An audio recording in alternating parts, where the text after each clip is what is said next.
प्रिय भक्तजनों, आप सभी को हमारी ओर से राधे राधे, जय श्री कृष्णा। उम्मीद है ईश्वर कृपा से आप सभी लोग अच्छे एवं स्वस्थ होंगे।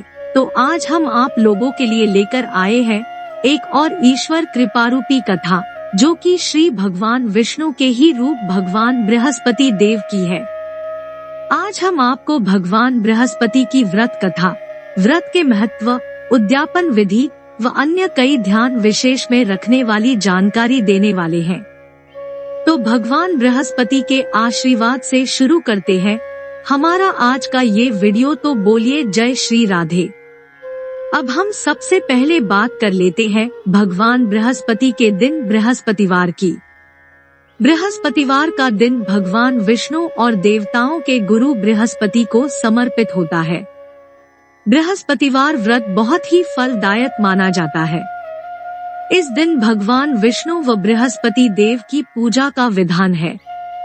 बृहस्पतिवार के व्रत से श्री हरि और बृहस्पति ग्रह दोनों की कृपा मिल सकती है। श्री हरि की कृपा से संपत्ति और संपन्नता दोनों मिल सकती है।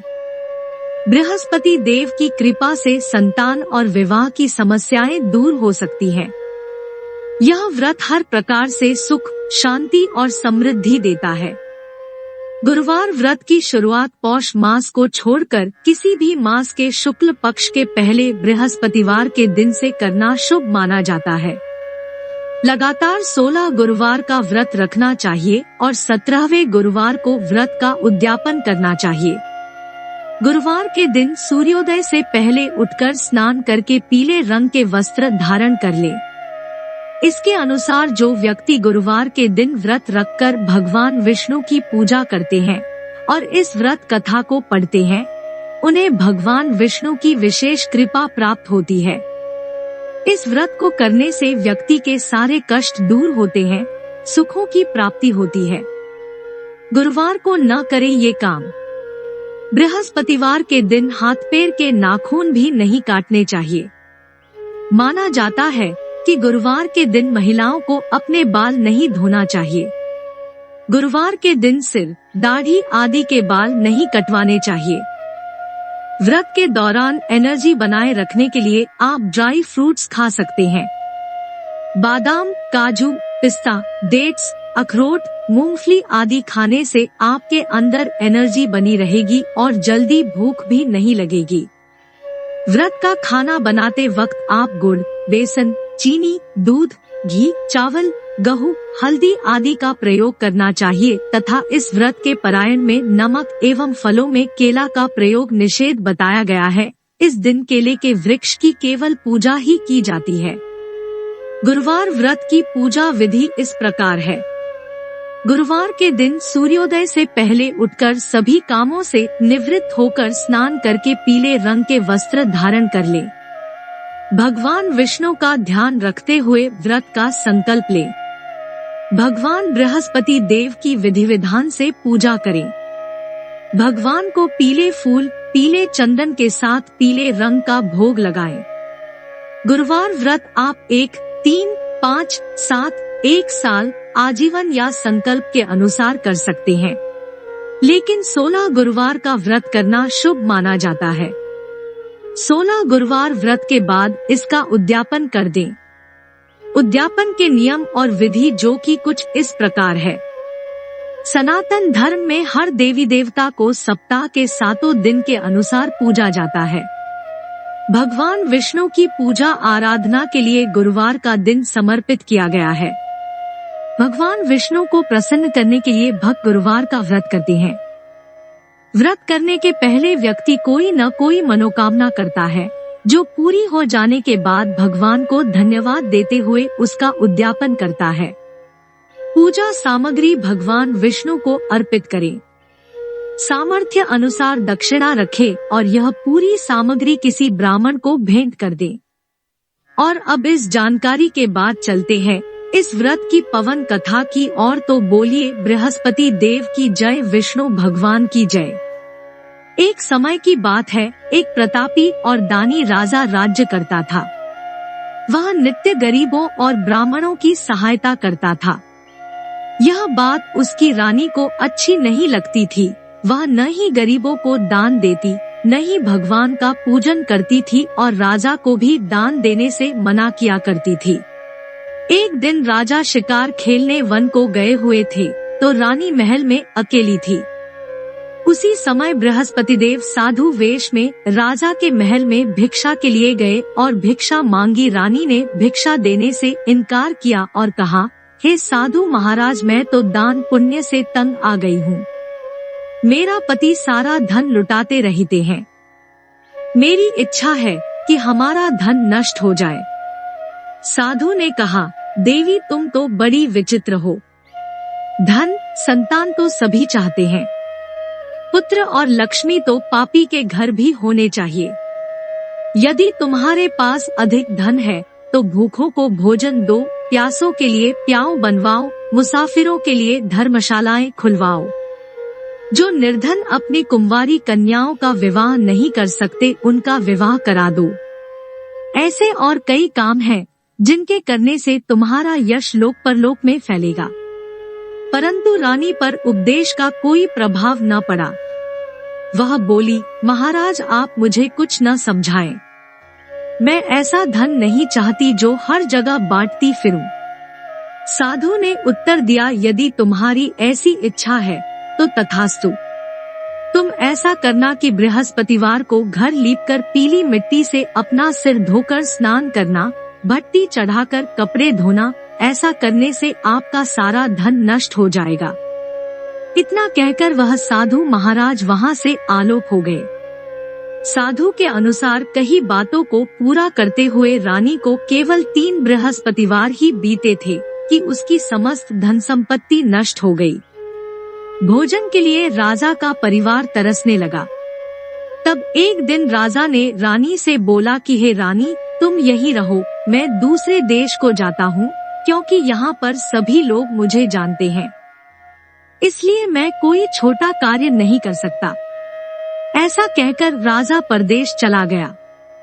वहाँ वह जंगल से लकड़ी काट कर लाता और शहर में बेचता। इस तरह वह अपना जीवन व्यतीत करने लगा। इधर राजा के परदेश जाते ही रानी और दासी दुखी रहने लगी। एक बार जब रानी और दासी को 7 दिन तक बिना भोजन के रहना पड़ा, तो रानी ने अपनी दासी से कहा, हे दासी, पास ही के नगर में मेरी बहन रहती है। वह बड़ी धनवान है। तू उसके पास जा और कुछ ले आ, ताकि थोड़ी बहुत गुजर बसर हो जाए। दासी रानी की बहन के पास गई। उस दिन गुरुवार था और रानी की बहन उस समय बृहस्पतिवार व्रत की कथा सुन रही थी।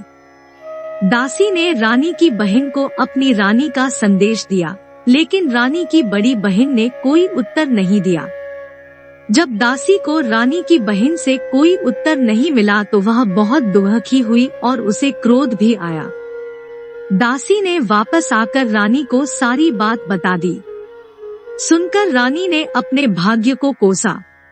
उधर रानी की बहन ने सोचा कि मेरी बहन की दासी आई थी, परंतु मैं उससे नहीं बोली, इससे वह बहुत दुखी हुई होगी। कथा सुनकर और पूजन समाप्त करके वह अपनी बहन के घर आई और कहने लगी, हे बहन, मैं बृहस्पतिवार का व्रत कर रही थी। तुम्हारी दासी मेरे घर आई थी, परंतु जब तक कथा होती है तब तक न तो उठते हैं और न ही बोलते हैं, इसलिए मैं नहीं बोली। कहो दासी क्यों गई थी? रानी बोली, बहन तुमसे क्या छिपाऊं, हमारे घर में खाने तक को अनाज नहीं था। ऐसा कहते कहते रानी की आंखें भर आई। उसने दासी समेत पिछले 7 दिनों से भूखे रहने तक की बात अपनी बहन को विस्तार पूर्वक सुना दी। रानी की बहन बोली, देखो बहन, भगवान बृहस्पति देव सबकी मनोकामना को पूर्ण करते हैं। देखो, शायद तुम्हारे घर में अनाज रखा हो।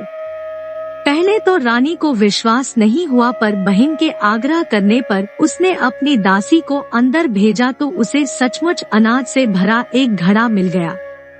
यह देखकर दासी को बड़ी हैरानी हुई। दासी रानी से कहने लगी, हे रानी, जब हमको भोजन नहीं मिलता तो हम व्रत ही तो करते हैं। इसलिए क्यों न इनसे व्रत और कथा की विधि पूछ ली जाए ताकि हम भी व्रत कर सकें। तब रानी ने अपनी बहन से बृहस्पतिवार व्रत के बारे में पूछा। उसकी बहन ने बताया, बृहस्पतिवार के व्रत में चने की दाल और मुनक्का से विष्णु भगवान का केले की जड़ में पूजन करे तथा दीपक जलाए, व्रत कथा सुने और पीला भोजन ही करें। इससे बृहस्पति देव प्रसन्न होते हैं। व्रत और पूजन विधि बताकर रानी की बहन अपने घर को लौट गई। 7 दिन के बाद जब गुरुवार आया तो रानी और दासी ने व्रत रखा। घुड़साल में जाकर चना और गुड़ लेकर आई। फिर उससे केले की जड़ तथा विष्णु भगवान का पूजन किया। अब पीला भोजन कहाँ से आए, इस बात को लेकर दोनों बहुत दुखी थे। चूँकि उन्होंने व्रत रखा था, इसलिए बृहस्पति देव उनसे प्रसन्न थे। इसलिए वे एक साधारण व्यक्ति का रूप धारण कर 2 थालों में सुंदर पीला भोजन दासी को दे गए। भोजन पाकर दासी प्रसन्न हुई और फिर रानी के साथ मिलकर भोजन ग्रहण किया। उसके बाद वे सभी गुरुवार को व्रत और पूजन करने लगी। बृहस्पति भगवान की कृपा से उनके पास फिर से धन संपत्ति आ गई, परंतु रानी फिर से पहले की तरह आलस्य करने लगी। तब दासी बोली, देखो रानी, तुम पहले भी इस प्रकार आलस्य करती थी। तुम्हें धन रखने में कष्ट होता था, इस कारण सभी धन नष्ट हो गया, और अब जब भगवान बृहस्पति की कृपा से धन मिला है तो तुम्हें फिर से आलस्य होता है। रानी को समझाते हुए दासी कहती है कि बड़ी मुसीबतों के बाद हमने यह धन पाया है, इसलिए हमें दान पुण्य करना चाहिए, भूखे मनुष्यों को भोजन कराना चाहिए और धन को शुभ कार्यों में खर्च करना चाहिए, जिससे तुम्हारे कुल का यश बढ़ेगा, स्वर्ग की प्राप्ति होगी और पितृ प्रसन्न होंगे। दासी की बात मानकर रानी अपना धन शुभ कार्यों में खर्च करने लगी, जिससे पूरे नगर में उसका यश फैलने लगा। बृहस्पतिवार व्रत कथा के बाद श्रद्धा के साथ आरती की जानी चाहिए। इसके बाद प्रसाद बांटकर उसे ग्रहण करना चाहिए। एक दिन राजा दुखी होकर जंगल में एक पेड़ के नीचे आसन जमाकर बैठ गया। वह अपनी दशा को याद करके व्याकुल होने लगा। बृहस्पतिवार का दिन था। एकाएक उसने देखा कि निर्जन वन में एक साधु प्रकट हुए। वह साधु वेश में स्वयं बृहस्पति देवता थे। लकड़हारे के सामने आकर बोले, हे लकड़हारे, इस सुनसान जंगल में तू चिंता मग्न क्यों बैठा है? लकड़हारे ने दोनों हाथ जोड़कर प्रणाम किया और उत्तर दिया, महात्मा जी, आप सब कुछ जानते हैं, मैं क्या कहूँ। यह कहकर रोने लगा और साधु को अपनी आत्मकथा सुनाई। महात्मा जी ने कहा, तुम्हारी स्त्री ने बृहस्पति के दिन बृहस्पति भगवान का निरादर किया है, जिसके कारण रुष्ट होकर उन्होंने तुम्हारी यह दशा कर दी। अब तुम चिंता को दूर करके मेरे कहने पर चलो तो तुम्हारे सब कष्ट दूर हो जाएंगे और भगवान पहले से भी अधिक संपत्ति देंगे। तुम बृहस्पति के दिन कथा किया करो। 2 पैसे के चने मुनक्का लाकर उसका प्रसाद बनाओ और शुद्ध जल से लोटे में शक्कर मिलाकर अमृत तैयार करो। कथा के पश्चात अपने सारे परिवार और सुनने वाले प्रेमियों में अमृत व प्रसाद बांटकर आप भी ग्रहण करो। ऐसा करने से भगवान तुम्हारी सब मनोकामनाएं पूरी करेंगे। साधु के ऐसे वचन सुनकर लकड़हारा बोला, हे प्रभु, मुझे लकड़ी बेचकर इतना पैसा नहीं मिलता जिससे भोजन के उपरांत कुछ बचा सकूं। मैंने रात्रि में अपनी स्त्री को व्याकुल देखा है।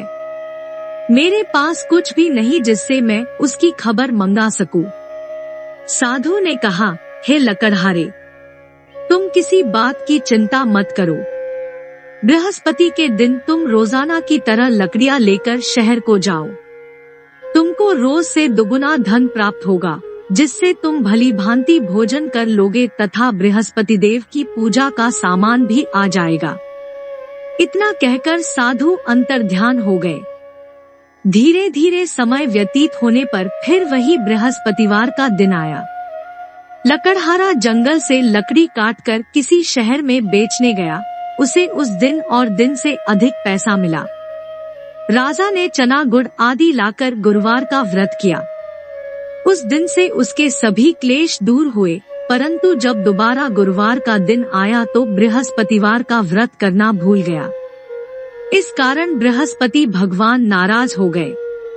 उस दिन उस नगर के राजा ने विशाल यज्ञ का आयोजन किया तथा शहर में यह घोषणा करा दी कि कोई भी मनुष्य अपने घर में भोजन न बनावे, न आग जलावे, समस्त जनता मेरे यहाँ भोजन करने आवे। इस आज्ञा को जो न मानेगा उसे फांसी की सजा दी जाएगी। इस तरह की घोषणा संपूर्ण नगर में करवा दी गई।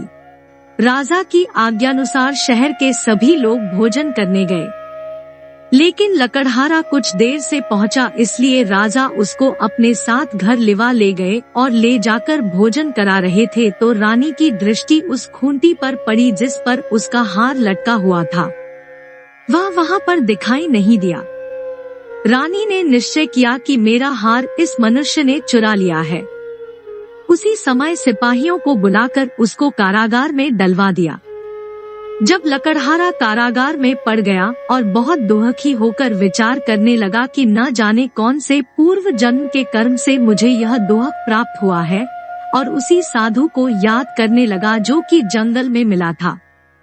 उसी समय तत्काल बृहस्पति देव साधु के रूप में प्रकट हुए और उसकी दशा को देखकर कहने लगे, अरे मूर्ख, तूने बृहस्पति देव की कथा नहीं करी, इस कारण तुझे दुख प्राप्त हुआ है। अब चिंता मत कर, बृहस्पतिवार के दिन कारागार के दरवाजे पर 4 पैसे पड़े मिलेंगे। उनसे तू बृहस्पति देव की पूजा करना, तेरे सभी कष्ट दूर हो जाएंगे। बृहस्पति के दिन उसे 4 पैसे मिले।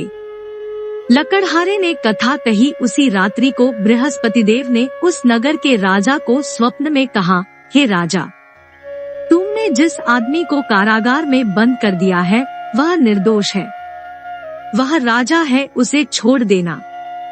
रानी का हार उसी खूंटी पर लटका है। अगर तू ऐसा नहीं करेगा तो मैं तेरे राज्य को नष्ट कर दूंगा। इस तरह रात्रि के स्वप्न को देखकर राजा प्रातःकाल उठा और खूंटी पर हार देखकर लकड़हारे को बुलाकर क्षमा मांगी तथा लकड़हारे को योग्य सुंदर वस्त्राभूषण देकर विदा कर दिया। बृहस्पति देव की आज्ञानुसार लकड़हारा अपने नगर को चल दिया। राजा जब अपने नगर के निकट पहुंचा तो उसे बड़ा आश्चर्य हुआ।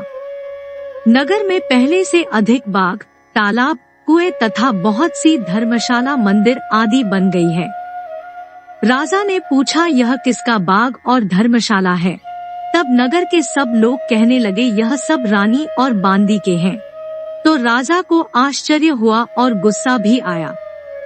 जब रानी ने यह खबर सुनी कि राजा आ रहे हैं तो उन्होंने बांदी से कहा कि हे दासी, देख राजा हमको कितनी बुरी हालत में छोड़ गए थे। हमारी ऐसी हालत देखकर वह लौट न जाए, इसलिए तू दरवाजे पर खड़ी हो जा। आज्ञानुसार दासी दरवाजे पर खड़ी हो गई। राजा आए तो उन्हें अपने साथ लिवा लाई।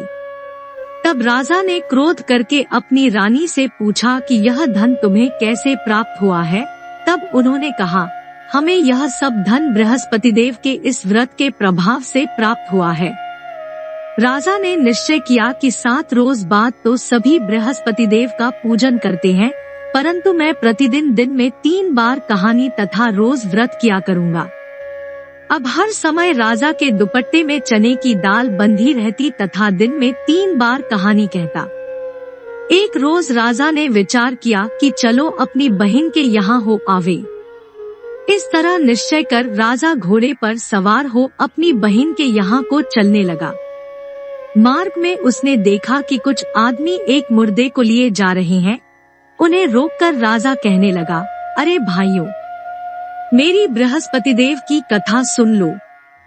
वे बोले, लो, हमारा तो आदमी मर गया है, इसको अपनी कथा की पड़ी है। परंतु कुछ आदमी बोले, अच्छा कहो, हम तुम्हारी कथा भी सुनेंगे। राजा ने दाल निकाली और जब कथा आधी हुई थी कि मुर्दा हिलने लग गया, और जब कथा समाप्त हो गई तो राम राम करके मनुष्य उठकर खड़ा हो गया। आगे मार्ग में उसे एक किसान खेत में हल चलाता मिला। राजा ने उसे देख और उससे बोले, अरे भैया, तुम मेरी बृहस्पतिवार की कथा सुन लो। किसान बोला, जब तक मैं तेरी कथा सुनूंगा तब तक 4 हरैया जोत लूंगा। जा अपनी कथा किसी और को सुनाना। इस तरह राजा आगे चलने लगा। राजा के हटते ही बैल पछाड़ खाकर गिर गए तथा किसान के पेट में बड़ी जोर का दर्द होने लगा। उस समय उसकी माँ रोटी लेकर आई। उसने जब यह देखा तो अपने पुत्र से सब हाल पूछा और बेटे ने सभी हाल कह दिया तो बुढ़िया दौड़ी दौड़ी उस घुड़सवार के पास गई और उससे बोली कि मैं तेरी कथा सुनूंगी, तू अपनी कथा मेरे खेत पर चलकर ही कहना। राजा ने बुढ़िया के खेत पर जाकर कथा कही, जिसके सुनते ही वह बैल उठ खड़ हुए तथा किसान के पेट का दर्द भी बंद हो गया। राजा अपनी बहन के घर पहुंचा। बहन ने भाई की खूब मेहमानी की। दूसरे रोज प्रातःकाल राजा जगा तो वह देखने लगा कि सब लोग भोजन कर रहे हैं। राजा ने अपनी बहन से कहा, ऐसा कोई मनुष्य है जिसने भोजन नहीं किया हो, मेरी बृहस्पतिवार की कथा सुन ले। बहन बोली, हे भैया, यह देश ऐसा ही है कि पहले यहाँ लोग भोजन करते हैं, बाद में अन्य काम करते हैं। अगर कोई पड़ोस में हो तो देख आऊं। वह ऐसा कहकर देखने चली गई, परंतु उसे कोई ऐसा व्यक्ति नहीं मिला जिसने भोजन न किया हो। आता वह एक कुम्हार के घर गई जिसका लड़का बीमार था। उसे मालूम हुआ कि उनके यहाँ 3 रोज से किसी ने भोजन नहीं किया है। रानी ने अपने भाई की कथा सुनने के लिए कुम्हार से कहा। वह तैयार हो गया। राजा ने जाकर बृहस्पतिवार की कथा कही, जिसको सुनकर उसका लड़का ठीक हो गया। अब तो राजा की प्रशंसा होने लगी। एक रोज राजा ने अपनी बहन से कहा कि हे बहन, हम अपने घर को जाएंगे, तुम भी तैयार हो जाओ। राजा की बहन ने अपनी सास से कहा। सास ने कहा, हाँ चली जा, परंतु अपने लड़कों को मत ले जाना क्योंकि तेरे भाई के कोई औलाद नहीं है। बहन ने अपने भैया से कहा, हे भैया, मैं तो चलूंगी पर कोई बालक नहीं जाएगा। राजा बोला, जब कोई बालक नहीं चलेगा तब तुम ही क्या करोगी। बड़े दुखी मन से राजा अपने नगर को लौट आया। राजा ने अपनी रानी से कहा, हम निर्वंशी हैं, हमारा मुंह देखने का धर्म नहीं है और कुछ भोजन आदि नहीं किया। रानी बोली, हे प्रभु, बृहस्पति देव ने हमें सब कुछ दिया है, वह हमें औलाद अवश्य देंगे। उसी रात को बृहस्पति देव ने राजा से स्वप्न में कहा, हे राजा उठ, सभी सोच त्याग दे, तेरी रानी गर्भ से है। राजा की यह बात सुनकर बड़ी खुशी हुई। 9वें महीने में उसके गर्भ से एक सुंदर पुत्र पैदा हुआ। तब राजा बोला, हे रानी, स्त्री बिना भोजन के रह सकती है पर बिना कहे नहीं रह सकती। जब मेरी बहन आवे तुम उससे कुछ कहना मत। रानी ने सुनकर हाँ कर दिया। जब राजा की बहन ने यह शुभ समाचार सुना तो वह बहुत खुश हुई तथा बधाई लेकर अपने भाई के यहाँ आई। तभी रानी ने कहा, घोड़ा चढ़कर तो नहीं आई, गधा चढ़ी आई। राजा की बहन बोली, भाभी, मैं इस प्रकार न कहती तो तुम्हें औलाद कैसे मिलती। बृहस्पति देव ऐसे ही हैं, जैसी जिसके मन में कामनाएं हैं सभी को पूर्ण करते हैं। जो सद्भावना पूर्वक बृहस्पतिवार का व्रत करता है एवं कथा पढ़ता है अथवा सुनता है, दूसरों को सुनाता है, बृहस्पति देव उसकी सभी मनोकामना पूर्ण करते हैं। अगर आप इस कथा के बाद बृहस्पति देव की आरती भी पढ़ना और सुनना चाहते हैं तो लिंक डिस्क्रिप्शन में दिया गया है। और अगर आप इसी प्रकार की आरती और कथाएं पढ़ना सुनना चाहते हैं तो हमारे चैनल राधे भजन फैन क्लब को सब्सक्राइब करें एवं वीडियो को लाइक करें और अन्य व्रतियों के साथ शेयर कर सनातन धर्म में धर्म लाभ कमाए। जय श्री राधे।